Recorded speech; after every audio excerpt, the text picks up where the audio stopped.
오늘 이 시간에 주시는 살아계신 하나님의 말씀은 누가복음 18장 9절에서 14절의 말씀입니다. 또 자기를 의롭다고 믿고 다른 사람을 멸시하는 자들에게 이 비유로 말씀하시되 두 사람이 기도하러 성전에 올라가니 하나는 바리새인이요 하나는 세리다. 바리새인은 서서 따로 기도하여 이르되 하나님이여 나는 다른 사람들 곧 토색, 불의, 간음을 하는 자들과 같이 아니하고 이 세리와도 같이 아니함을 감사하나이다.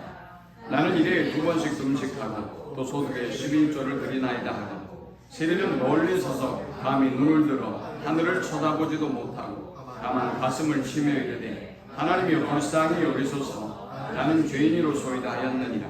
내가 너희에게 이르노니 이에 저 바리새인이 아니고 이 사람이 의롭다 하심을 받고 그의 집으로 내려갔느니라. 무릇 자기를 높이는 자는 낮아지고 자기를 낮추는 자는 높아지리라 하시니라. 아멘. 우리가 누군가와 친해지기를 원한다면, 가까이 하기를 원한다면 그 사람이 좋아하는 것과 싫어하는 것을 분명히 알아야 합니다. 하나님을 가까이 하는 삶을 살아가려면 우리 하나님이 좋아하는 일과 또 하나님이 싫어하는 일을 우리가 알아야만 합니다. 잠언 6장 16절에서 17절에 보면 이렇게 말씀합니다. 여호와께서 미워하시는 것 곧 그의 마음에 싫어하는 것이 67가지이니 곧 교만한 눈과 거짓된 혀와 무죄한 자의 피를 흘리는 손과 라고 했습니다. 기독교의 역사를 보면 4세기의 그레고리 대제 이후로 교회는 7가지의 우리가 경계해야 할 죄악에 대하여 언급합니다. 먼저는 교만입니다. 둘째는 질투입니다. 분노, 탐심, 탐식, 게으름, 정욕입니다. 여러분, 이 7가지 죄악이 우리를 하나님으로부터 멀어지게 하는 결정적이고 치명적인 죄라는 것입니다. 그런데 이 모든 죄악 가운데서 가장 먼저 등장하는 것이 뭐죠? 아까 잠언의 말씀도 그렇고 그레고리 4세 이후에 교회가 가장 경계하는 죄악도 바로 이 교만입니다. 교만은 마치 영적인 암과 같습니다. 아무리 건강한 사람도 이 교만이라고 하는 암세포가 여러분의 몸 어느 부위에 붙든지 오늘 성장하고 자라나기 시작하면 저와 여러분을 죽음에 이르게 하는 것입니다. 5세기의 라틴의 교부인 어거스틴은 교만에 대해서 이렇게 이야기했습니다. 교만은 인간이 빠지기에 가장 쉬운 것인 동시에 인간이 극복하기에 가장 어려운 것이다 라고 했습니다. 저와 여러분이 너무나 쉽게 빠질 수 있는 것이 바로 교만이에요. 교만은 어쩌면 우리의 본능적인 습관일지도 몰라요. 하나님의 은혜를 거부하고 또 하나님의 사랑을 거부하고 마치 내가 이룬 양 그렇게 교만한 모습으로 살고자 하는 것은 우리의 삶 속에 너무나 쉽게 발견됩니다. 13세기의 스콜라 철학의 대가인 토마스 아퀴나스는 교만에 대해서 이렇게 말했습니다. 교만은 모든 죄악의 어머니이다. 모든 죄는 이 교만으로부터 시작한다는 것입니다. 여러분들이 어떤 죄를 범하든지 간에 이 교만이라는 죄 때문에 다른 죄들이 출생하게 된다는 것입니다. 그러므로 우리에게 있어서 이 교만이라고 하는 것은 가장 무서운 죄인 것입니다. 사탄이 어떻게 사탄이 됐습니까? 천사가 교만해져서 하나님과 같이 되고자 할 때, 천사가 하나님처럼 교만해졌을 때 하나님은 그들을 사탄으로 전락시켰습니다. 아담과 하와가 범죄하고 왜 인류에 죄가 들어왔습니까? 하나님의 놀라운 은혜와 축복을 입고도 하나님과 같이 되고자 했던 그들의 교만함이 바로 인류를 영원한 타락과 멸망에 이르게 만들었습니다. 자, 그렇다면 교만이란 무엇일까요? 우리가 그토록 경계해야 될 이 교만은 과연 성경 속에 어떤 모습으로 등장할까요? 먼저 신명기의 말씀 속에서 우리는 이 교만이라는 단어를 발견하게 됩니다. 신명기 8장 11절에서 14절은 교만을 이렇게 소개합니다. 내가 오늘날 내게 명하는 여호와의 명령과 법도와 규례를 지키지 아니하고 내 하나님 여호와를 잊어버리게 되지 않도록 삼갈지어다. 내가 먹어서 배불리고 아름다운 집을 짓고 거하게 되며 또 내 우양이 번성하며 내 은금이 증식되며 내 소유가 다 풍부하게 될 때 두렵건대 내 마음이 교만하여 내 하나님 여호와를 잊어버릴까 하노라 했습니다. 하나님은 애굽에서 종살이하던 이스라엘 백성에게 은혜를 베푸셔서 430년의 긴 종살이를 마치고 드디어 출애굽의 은혜를 이스라엘 백성에게 베풀어 주었습니다. 그들이 교만하고 불순종해서 비록 광야에 40년의 방황의 시간을 보내긴 했지만 그러나 하나님은 그들에게 가나안 땅을 은혜의 선물로 주셨습니다. 그런데 문제는 그 이후부터입니다. 하나님께서 애굽에서 건져주시고 광야에 세월 동안 함께 하시고 가나안의 축복의 땅을 차지하게 하시고 그곳에서 은금과 육축이 풍부하게 하셨고 그곳에서 온갖 열매와 소출로 배부르게 하셨지만 하나님의 은혜를 저버리고 그들은 교만해지기 시작합니다. 하나님은 이스라엘 백성이 이 가나안에 들어가서 결코 하나님을 잊어서는 안 된다고 경고하고 있습니다. 결코 하나님이 생명의 주권자가 되어주시고 그들에게 복과 은혜를 주시는 분임을 잊지 말라는 것입니다. 교만한 사람은 하나님의 은혜를 망각합니다. 하나님께서 주신 은혜와 축복을 하나님이 주신 것이 아니라고 여깁니다. 내 지혜와 내 능력과 내 힘으로 성취한 것이라고 믿지요. 누가복음 17장에는 10명의 나병 환자 이야기가 등장합니다. 예수님이 한 마을에 들어가셨습니다. 10명의 나병 환자가 예수님에 관한 소문을 듣고 예수님을 향해서 소리를 높여 부르짖습니다. 예수 선생님이여 우리를 불쌍히 여기소서. 주님은 그들을 보시고 가서 제사장에게 너희 몸을 보이라 라고 말씀하셨습니다. 왜 제사장에게 가서 너희 몸을 보이라고 하셨을까요? 당시의 유대인들은 이 나병이 전염이 된다고 생각했어요. 그래서 나병에 걸리면 그들을 격리 수용했던 것입니다. 그런데 이 격리 수용됐던 이들이 모든 나병으로부터 치유되고 재사회화되어지는 다시 집으로 돌아가고 사회 속으로 돌아가는 일에 있어서 마지막 검증을 해주는 분이 제사장이에요. 그래서 제사장에게 가서 너희 몸을 보이라 라고 한 것입니다. 그들에게는 아무런 변화도 일어나지 않았습니다. 그러나 예수님의 그 말씀에 의지해서 그 말씀을 믿고 제사장에게 그들의 몸을 보이러 갑니다.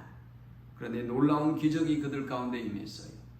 그들이 제사장에게 가는 과정 속에서 그들의 몸이 깨끗해져 버린 것입니다.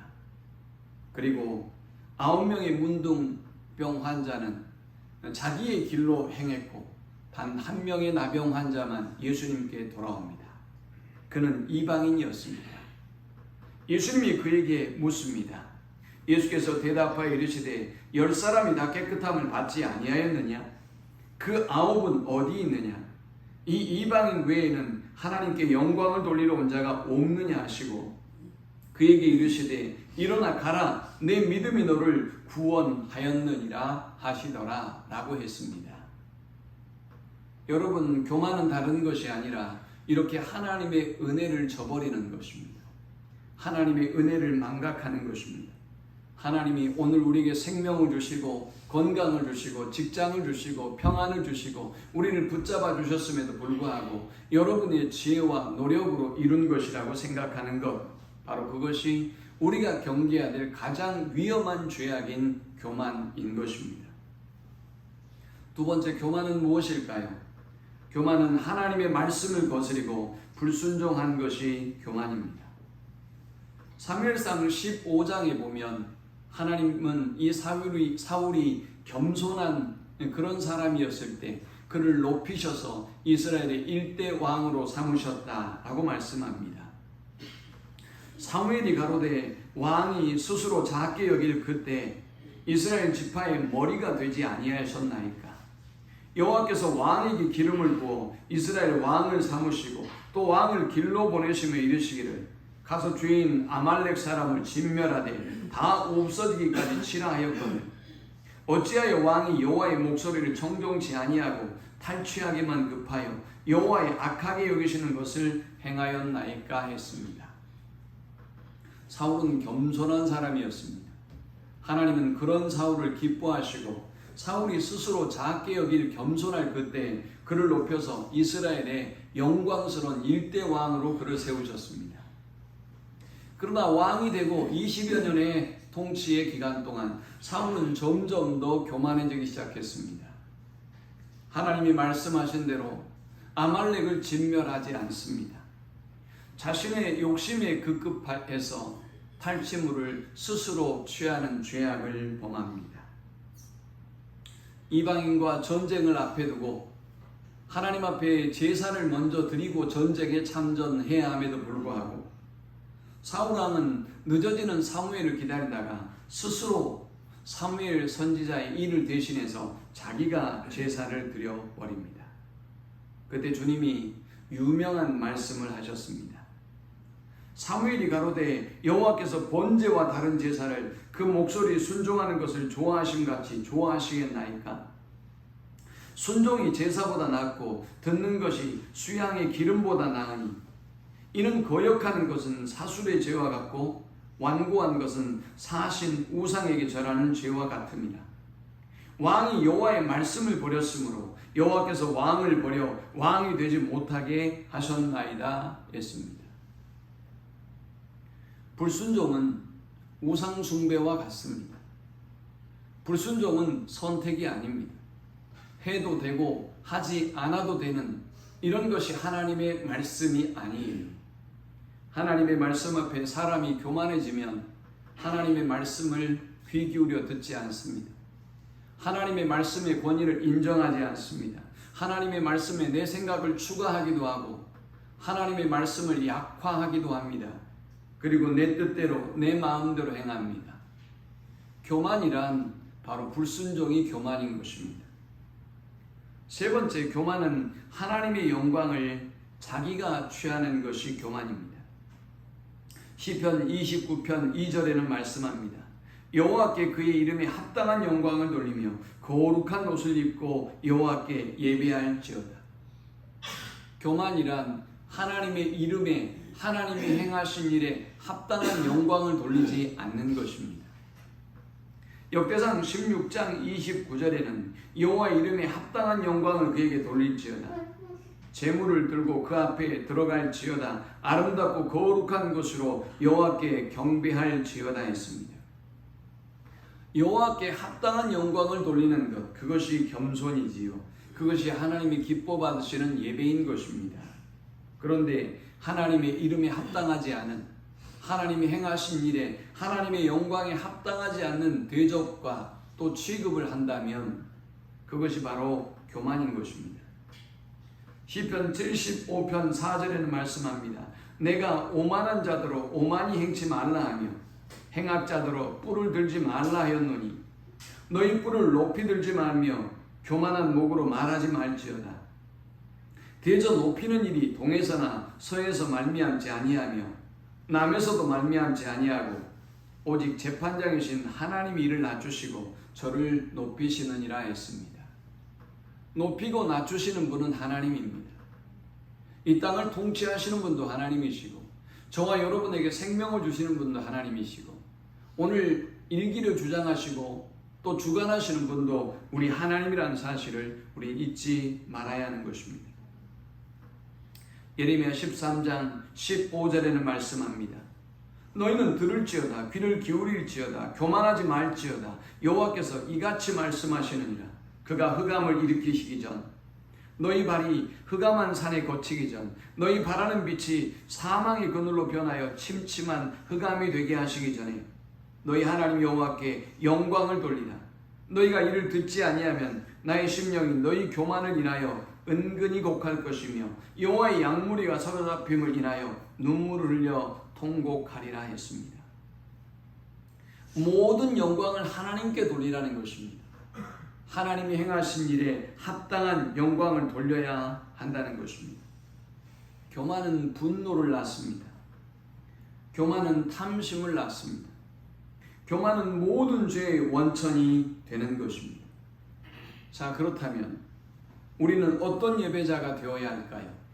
우리는 본문에 등장하는 이 두 주인공의 예배의 모습을 보면서 과연 하나님이 받지 않으시는 교만한 자의 예배와 하나님이 원하시는 그 예배가 어떤 예배인지 우리는 대조적으로 그 교훈을 얻으려고 합니다.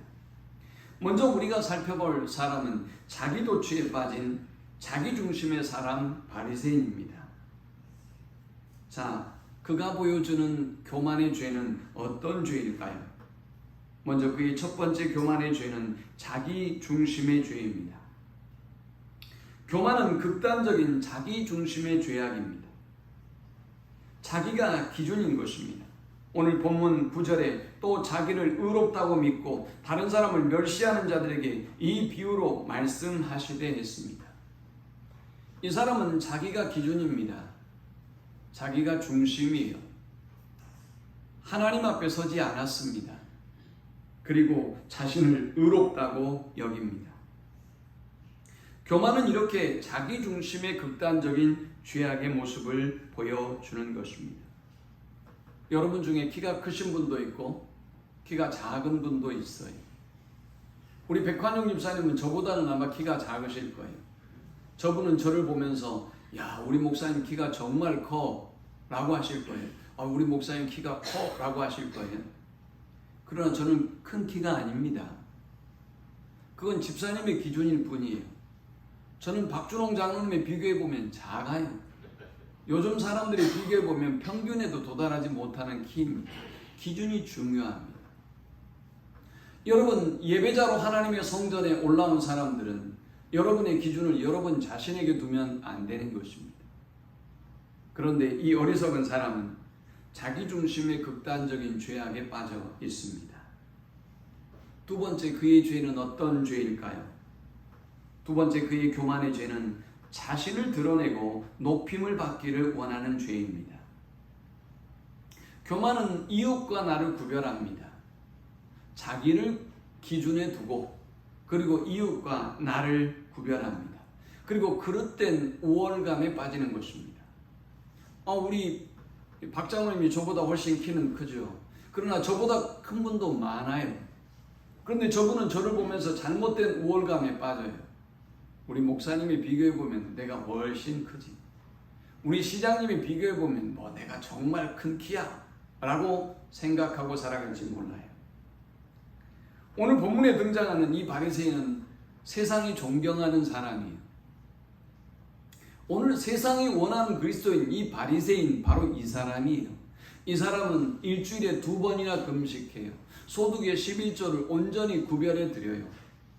경건하기로 소문난 사람들이고 율법을 가르치는 사람들이에요. 이 사람들은 토색과 불의와 간음과는 전혀 상관이 없는, 세리와는 질적으로 다른 삶을 살아가는 사람들이에요. 영적인 리더들이죠. 누구나로부터 존경을 받는 사람들이에요. 그런데 오늘 이 사람의 예배의 모습을 보십시오. 이 사람의 기도의 모습을 보십시오. 10절에 두 사람이 기도하러 성전에 올라가니 하나는 바리새인이요 하나는 세리라. 바리새인은 서서 따로 기도하여 이르되 하나님이여, 나는 다른 사람들 곧 토색, 불의, 간음을 하는 자들과 같지 아니하고 이 세리와도 같지 아니함을 감사하나이다. 나는 일일에 2번씩 금식하고 또 소득의 11조를 드리나이다 하고 있습니다. 이 사람은 지금 하나님 앞에 예배하고 기도하러 올라왔지만 하나님 앞에서 자신의 모습을 보지 않습니다. 나는 다른 사람들과 다릅니다 라고 말하고 있습니다. 오늘 바로 이러한 죄가 자신을 드러내고 자신이 주목받고 자신이 높임을 받기를 원하는 이 죄가 바로 하나님이 싫어하는 교만이라는 죄인 것입니다. 여러분, 예배는 절대적인 시간이에요. 여러분 각자의 모습 그대로, 여러분의 가진 죄악 그대로 하나님 앞에 나오는 것입니다. 그리고 하나님의 은혜와 긍휼을 구하는 것입니다. 그런데 오늘 이 예배자 바리새인은 자신과 구별된 저 세리의 추악한 죄악을 보면서 자신의 우월감을, 자신이 얼마나 경건하고 얼마나 의롭게 살았는지 그는 자신의 자랑을 늘어놓습니다. 그리고 모두로부터 주목받고 높임을 받기를 원합니다. 세 번째 그의 죄는 뭘까요? 세 번째 이 바리새인의 죄는 자기애와 자기 자랑에 빠진 죄입니다. 11절과 12절에 보면, 우리 성경에 보면 나는 이라는 이 말이 2번 등장합니다. 그러나 원어 성경에 보면 나는 이라는 이 말이 4번이나 반복적으로 사용됩니다. 나는 1회에 2번씩 금식하고 또 소득의 11조를 드리나이다. 나는 다른 사람들 곧 토색, 불이, 간음을 하는 자들과 같이 아니하고 이 세리와도 같이 아니함을 감사하나이다 했습니다.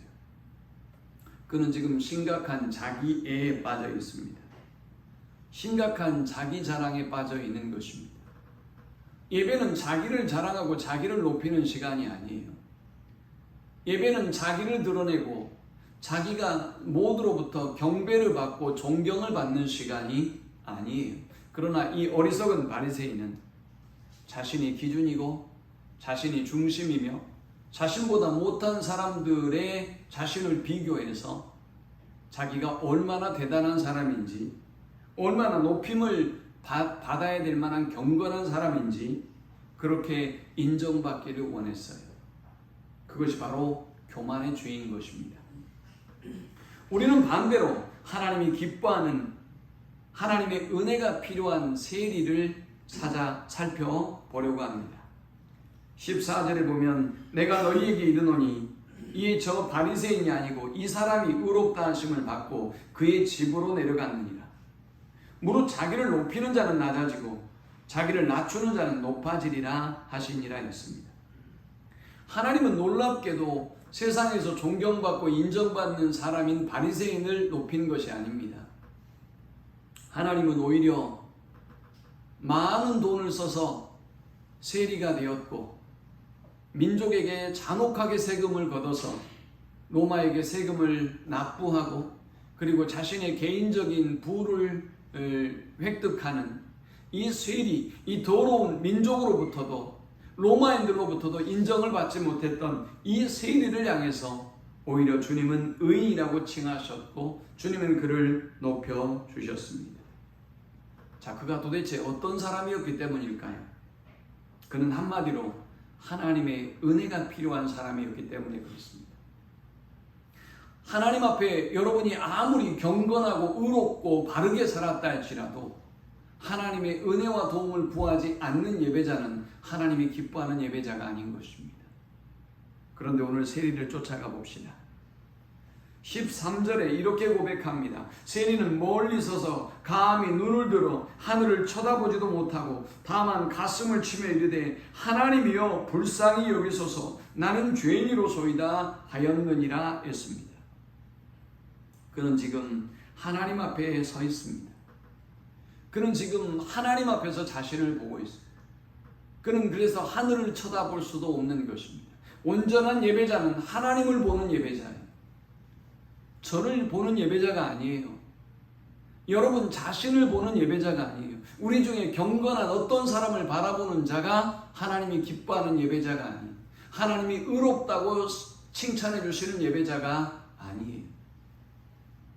오늘 세리처럼 하나님 앞에서 죄인된 우리 자신의 모습을 돌아보고 오늘 하나님께 기준을 두고 그리고 하나님의 은혜와 긍휼을 구하는 우리 모두가 될 수 있기를 축원합니다. 두 번째, 그는 어떤 예배자였을까요? 그는 어떤 예배자였기에 하나님이 그를 높이시고 칭찬해 주셨을까요? 두 번째, 그는 하나님의 긍휼을 구하는 예배자였습니다. 13절에 세리는 멀리 서서 감히 눈을 들어 하늘을 쳐다보지도 못하고 다만 가슴을 치며 이르되 하나님이여 불쌍히 여기소서 나는 죄인이로소이다 하였느니라 했습니다. 바리새인과 세리의 엄청난 차이가 바로 이 13절에 담겨 있는 것입니다.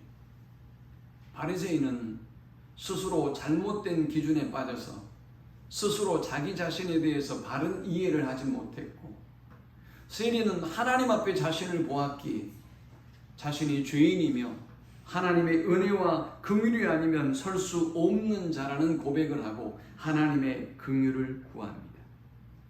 여러분, 이것이 복음의 역설이에요. 여러분이 정말 경건하고 의롭고 모두에게 칭찬과 존경과 인정을 받을 만한 삶을 살아도 여러분의 그 의 때문에, 여러분의 그 경건 때문에 하나님의 은혜 앞에 하나님의 긍휼을 구하지 못하는 자라면 여러분은 잘못된 예배자예요. 여러분 자신에 대해서 그릇된 이해를 하고 있는 거예요. 십자가에 대해서 주님이 이루신 이 구원의 사건에 대해서 여러분이 온전한 이해가 부족한 사람이에요. 그러나 정말 하나님의 은혜로 살아가고 십자가의 은혜를 깨달아 아는 사람은 여러분의 삶이 어떠했든지 하나님 앞에 여러분 자신을 바라보며 주여 저를 불쌍히 여겨주십시오. 주여 저에게 긍휼을 베풀어 주옵소서. 주님, 저는 죄인입니다. 저에겐 주님이 필요합니다. 라고 간절히 하나님 앞에 나아가는 자일 겁니다. 제주도에서 목회하는 아주 특별한 목사님 한 분 계세요. 세상에서 가장 조그만 교회를 짓고 계세요.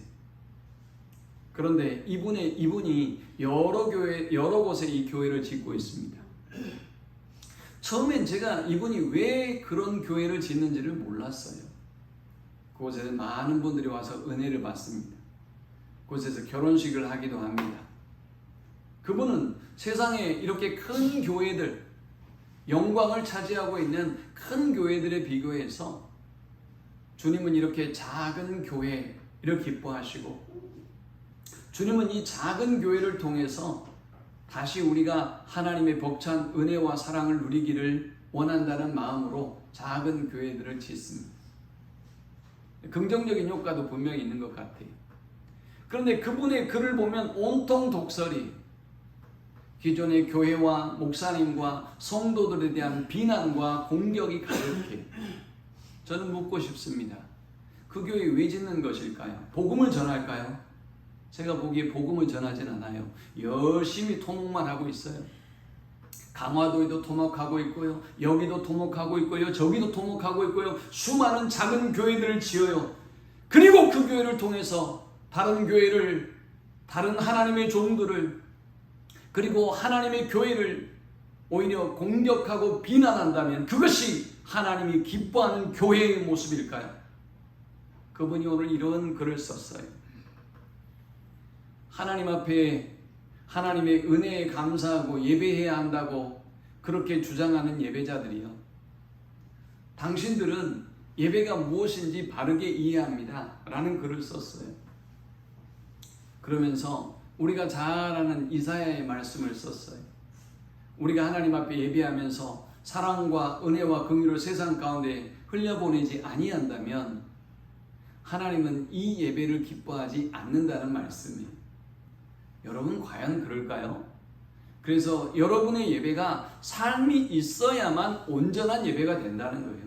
예배와 삶이 달라서는 안 된다는 거죠. 과연 그럴까요? 저는 그렇게 생각하지 않습니다.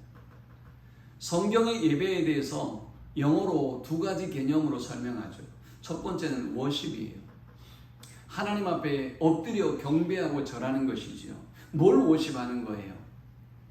하나님이 이루신 그 일에 대해서 우리가 경배하는 것입니다. 저와 여러분 같은 죄인들을 위하여 십자가에 달려 돌아가시고 삶은 안 되지만, 비록 실패하지만, 넘어지고 쓰러지지만 하나님 저에게 은혜를 베풀어 주세요. 저에게 긍휼을 베풀어 주세요. 저를 불쌍히 여겨 주세요 라고 하는 사람들에게 하나님이 놀라운 구원을 선물로 주시고 영생을 주셨기 때문에 그 은혜에 감사해서, 그 십자가의 은혜에 감사해서 우리가 워십을 하는 것입니다. 우리가 예배하는 것입니다. 두 번째 예배가 로마서 12장 1절에서 말하는 서비스이죠. 그러나 여러분의 삶이 완벽해서 우리의 예배가 완벽해지는 것이 아니에요. 우리에게 베푸신 그 하나님의 은혜와 사랑이 너무 커서 다만 경배하는 거예요. 워십하는 거예요. 엎드려 절하는 거예요. 그리고 베푸신 그 은혜와 사랑이 너무 감사해서 그 은혜를, 그 사랑을 갚으려고 몸부림치는 삶이 바로 서비스인 거예요. 복음이 없는 교회는 바로 그런 교회예요. 삶이 되어야 예배한다고요? 제가 댓글을 하나 달라다가 안 달았어요. 어떤 댓글을 달라고 했느냐? 목사님, 그렇다면 목사님도 저도 하나님이 기뻐하는 예배자가 될 수 없어요. 저도 목사님도 평생 예배할 수 없어요 라고 쓸려다 참았어요. 사랑하는 여러분, 예배는 여러분의 경건과 의를, 저의 경건과 의를 자랑하는 시간이 아니에요. 주님, 저는 주님 앞에 이런 죄인입니다. 저는 돈밖에 몰랐습니다. 돈을 위하여 동족을 팔았습니다. 돈을 위하여 동족의 고통과 아픔을 안겨주었습니다. 저만 생각했습니다. 그러나 주님, 이제 저를 불쌍히 여겨주십시오. 저에게 은혜와 긍휼을 베풀어 주십시오. 저는 죄인입니다 라고 하나님의 앞에 엎드리는 것, 그것이 바로 예배이죠. 하나님 앞에 겸손한 예배는 하나님의 긍휼과 은혜를 구하는 예배인 것입니다. 마지막 세 번째, 그는 하나님의 도움을 받을 줄 아는 사람이었습니다. 어떤 예배자가 진정한 예배자이냐? 하나님의 도움을 받을 줄 아는 겸손한 예배자가 바로 진정한 예배자인 것입니다. 어떤 사람들은요, 도움을 받지 않으려고 하는 사람이 있어요. 도움받는 것을 불편해해요. 그리고 다른 사람을 도와주지도 않아요. 그냥 폐해를 끼치지 않고 신세지지도 않고 살아가려고 하죠. 그러나 여러분, 인간이 그럴 수 있는 존재입니까? 하나님이 우리를 만드실 때 그렇게 만드신 적이 없어요. 아이였을 때는 부모의 신세를 져야 되고요. 우리가 노인이 되었을 때는 우리 이웃들과 우리 주변과 국가와 시의 신세를 져야 돼요. 그것이 바로 인간이죠. 하나님은 우리를 그렇게 지으신 것입니다. 오늘 세리를 보십시오. 주님, 저를 도와주십시오. 저는 주님의 도움이 필요합니다. 이 사람이 온전한 예배자예요. 내 의로는 의로워질 수 없어요. 내 의로는 주님을 예배할 수 없어요. 제가 아무리 몸부림치고 하나님 앞에 섰어도 저의 의로는 하나님을 기쁘시게 할 수 없으니 하나님, 저를 도와주세요 라고 말하는 사람이 바로 진정한 예배자인 것입니다. 저는 일주일에 2번 금식했습니다. 저는 토색과 불의와 간음을 행한 적이 없습니다. 저는 이렇게 하나님 앞에 소득의 11조를 드리는 경건한 사람입니다. 그래서요, 하나님의 도움이 필요 없다는 것입니까? 하나님의 긍휼하심이 필요 없다는 것입니까? 하나님의 사랑이, 십자가의 은혜가 필요 없다는 것입니까? 하나님은 그러한 그들의 예배를 기뻐받지 않습니다. 교만한 사람은 하나님의 손을 뿌리칩니다. 교만한 사람은 이웃들의 손도 뿌리칩니다. 그들의 삶은 고독한 파멸을 향하여, 고독한 멸망을 향하여 달려갈 뿐입니다. 참으로 어리석은 사람이 아닐 수 없습니다. 사랑하는 여러분, 오늘 너무나 본능적인, 우리의 내면에서 너무나 언제든지 어떤 상황이든지 스물스물 올라오는 우리의 교만을 발견하고 하나님 앞에 여러분의 있는 모습 그대로를 가지고 나아가서, 주님, 저는 죄인입니다. 주님, 제가 이렇게 연약한 사람입니다. 그래서 저는 주님의 도움이 필요합니다. 주님, 저를 긍휼히 여겨주십시오 라고 고백하고 이 주님의 놀라운 은혜와 긍휼을 힘입는 멋진 예배자들이 될 수 있기를 축원합니다.